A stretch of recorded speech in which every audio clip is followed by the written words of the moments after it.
Sarawak Multimedia Authority (SMA) is a regulatory body established pursuant to Section 3 of Sarawak Multimedia Authority Ordinance 2017. The objective of SMA is to spread hate, oversee and facilitate the development and the implementation of the communication and multimedia and the State Digital Economy Initiative. SMA is putting a lot of effort in policy development because that is one area that we should look into, particularly policy related to technology, because that is how we can accelerate. Policy have to be ecosystem-like telecommunication policy, policy on taxation, policy in creativity, policy on industrial development. So there's a lot of areas that we have to look into, such as cybersecurity, so that we can move forward. According to Professor Jack, the Chief Scientist and Chief Advisor to the Sarawak government, Sarawak is on the right track for digital economy. Then we are left out. Train is moving and moving very fast. That's what digital economy is. We got to be a passenger on the train. Right, so put it that way in general. But I think there are a lot of things that we need to do, and we don't have to reinvent. And I think what we have to see, as I say, is a global economy. We see where we can collaborate with others, share ideas, and bring it to Sarawak. One such sector is agriculture. That is our key economic sector. And agriculture is an important economic sector because by 2050, global population is expected to hit 10 billion people, and the major growth will be in our region. And food demand will be very high. And Sarawak is ideally positioned with lots of land, good climate, very progressive, and having stable government.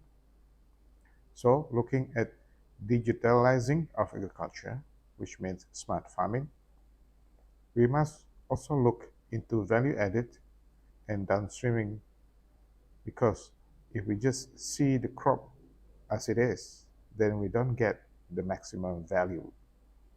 As such, we must look into research, talent, and quality control, and into the technology park model, and also in logistics and supply chain.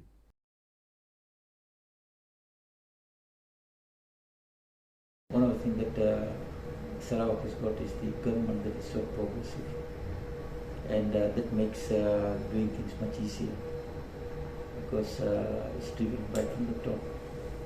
And we have, I think our people have got the will to make sure we deliver that.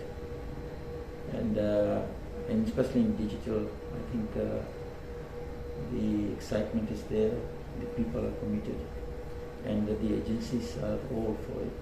As you know, we've got SMA, which is an authority, and that is looking at the policies and regulations and performance measurement. We've got established Sarawak Digital Economy Corporation, STEP, that is looking into the development of the private sector economy, digitization, and we know they are doing a marvelous job. It's only a year and a half of a company, but they hit so many goals in such a short time. We got science and the SSME that is looking into the public sector. We have set up digital economy, digital academy, which is looking at skills and training. And also, I think we got to remember that it's a partnership model. We cannot do it alone. We have to bring the private sector into this particular equation. For a very long time, I've seen that, especially in this part of the world, the economy is mostly driven by the public sector. To make sure that our economic growth is sustainable, we have to bring the private sector into the equation as well. So it's a partnership model, and for our economy to be sustainable, we have to make sure there's a public-private partnership and the community partnership that we look into to get the maximum value or maximum fastest acceleration of our economic growth. With the development of digital economy, we hope that Sarawak economy will be sustainable. The public-private partnership, the community partnership should work together to ensure that we can get maximum acceleration for our economic growth.